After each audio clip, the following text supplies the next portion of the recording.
Familja e veprimtarit të njohur Aki Imeri ka reaguar ashpër ndaj opozitës duke akuzuar PDK-n, LDK-n dhe AK-n për mashtrime të vazhdueshme ndaj qytetarëve dhe për një marrëveshje të fshehtë mes tyre.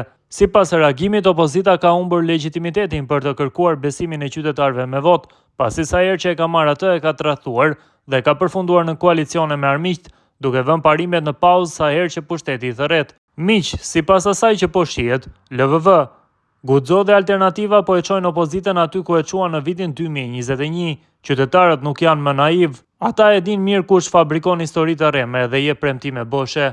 Opozitarët nuk e kanë vendin në Kuvendin e Kosovës. Ata nuk kanë më legjitimitet të kërkojnë besimin e qytetarëve sepse sa herë që e morën atë besim, i mashtruan dhe i tratuan, e kontrabanduan dhe abuzuan me votën e qytetarëve dhe në fund përfundonin në koalicion me armiqt. Qytetarët duhet ta dinë, PDK-ja, LDK-ja dhe AK-ja kanë një marrëveshje të fshehtë, parimet i pushojnë kur pushteti i thërret ato.